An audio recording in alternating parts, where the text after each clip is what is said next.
ఈరోజు మా నాన్నగారు కసిరెడ్డి అంజనరెడ్డి గారు 30వ వర్ధంతి.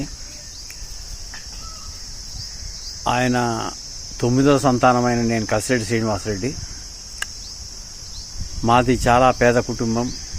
మా తల్లిదండ్రులు, మా అమ్మ కసిరెడ్డి పండక్క మమ్మల్ని పేదరికంలోనే ఇంతమందిని కని మమ్మల్ని ఎంతో అభివృద్ధి చేశారు. వాళ్ళ గురించి ఎంత చెప్పినా కూడా తక్కువే.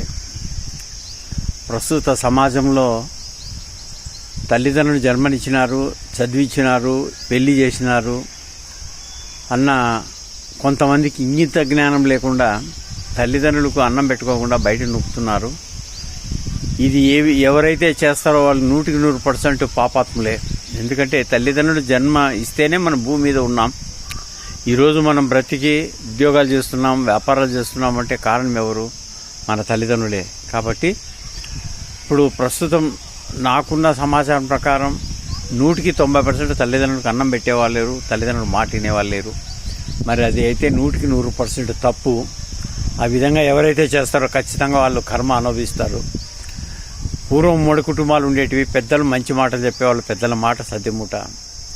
మరి పెద్దలు తల్లిదండ్రులు కనకపోతే నువ్వు భూమి మీద లేవు కదా, అది ఆ జ్ఞానం అనేది మనకు ఉండాలా.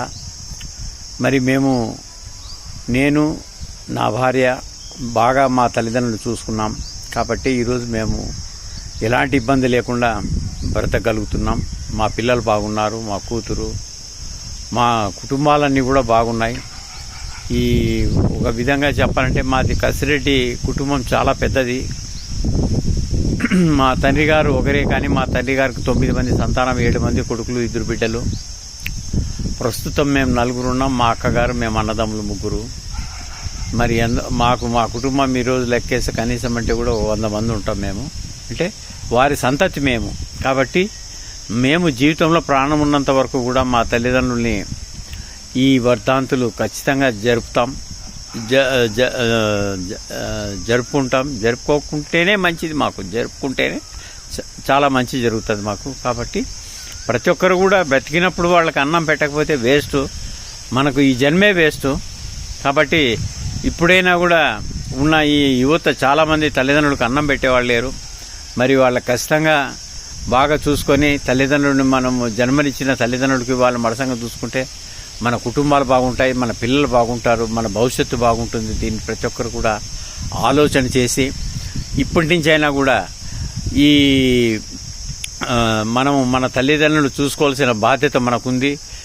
కాబట్టి ప్రతి ఒక్కరూ దీన్ని తెలుసుకొని పూర్వం ఎలా ఉండేది, మరి ఈరోజు ఎందుకు ఈ విధంగా అంటే అదేదో జంపలకడి పంపకాలం నడుస్తోంది.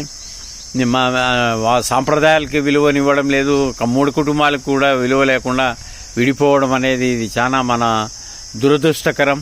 కాబట్టి మనం ఎంతవరకు జీవించి ఉంటామో అంతవరకు కూడా తల్లిదండ్రులను ప్రేమిస్తూ ఆప్యాయంగా వాళ్ళకి చూసుకోవాల్సిన బాధ్యత మన పిల్లలందరి మీద ఉంది. కాబట్టి దీన్ని ఆలోచన చేసి రాబో దినాల్లో తల్లిదండ్రులు ప్రతి ఒక్కరిని కూడా ప్రేమగా చూసుకోవాలని చెప్పేసి మేము కోరుతున్నాను. ఇట్లు మీ కసిరెడ్డి శ్రీనివాసరెడ్డి, భారత్ ప్రజా రైతు సమక్షేమ సంఘం.